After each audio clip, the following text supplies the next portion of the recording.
And here's something that's pretty interesting. AI seems to be coming to Blender, and this at this point seems to be coming in form of rendering alongside some tools that we may be exploring. Now, this tool is currently not available for those who like to try it out. However, you can simply sign up on the waiting list and get informed when this is available. This is the generative render from the folks at Hyper3D, and this just simply means that soon you'll be able to render stylized content using AI. And some time ago, we talked about the whole idea that sketch to 3D is becoming a thing where you can literally make sketches and create 3D models, but we also explored a couple of other models that have been existing before, and the idea of generative rendering looks very promising. I believe this is more like what we've got with the Dream Fusion texturing tool, which allows you to simply generate some very interesting looking textures right inside of Blender, especially if you like to layer these on top of your 3D model. And of course, we've covered a video about this and also showed how you can actually work with it. Similarly, we've also seen some ideation and implementation from the folks at D5 Render with their recent update of D5 Render version 2.10, which now comes with AI enhanced rendering feature, which also allows you to render your scene and use its brand new generative feature to enhance that scene into any visual style of choice. And of course, the same thing can be said for the folks at Re-Render that also allows you to simply use generative models to convert your existing render to any style of choice. And these,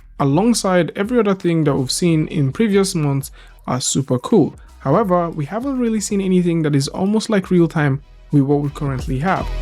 And how this works is in 3 steps. First off, you need to select Hyper3D as the renderer of choice, and then you need to simply do a frame generation. And this seems to be more like you render your first shot and then use a style to drive that first render. And once you're comfortable with the render style that you have, you can now proceed to do the feature proxy rendering. And once that is done, you can now simply hit on the rendering button and wait for the entire progress to happen. And once this is complete to 100%, you now have yourself a fully generative rendered scene. And this is quite interesting. I mean, the time it takes to go from the first step all the way to the final one seems to be very, very small.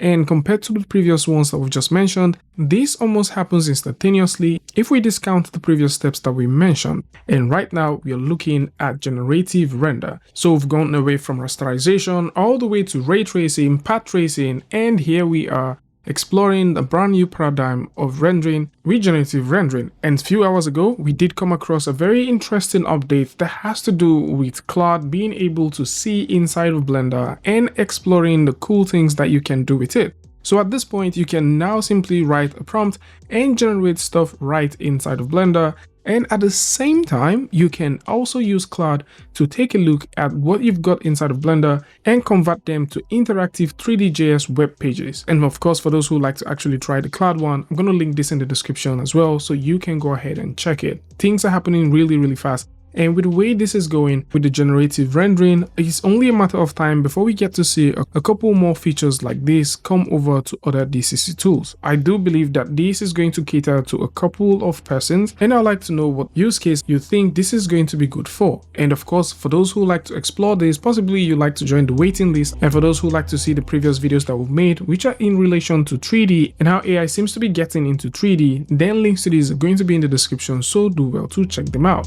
Tell me what you guys think about this one in the comment section. And of course, if you like this video or you learned something from this, you can go ahead and give a like, and don't forget to share with a friend. And if you're new here, it's going to be amazing for you to hit the subscribe button and also turn on notifications so that you don't miss the next video or the next update. And until I see you guys in the next one, peace.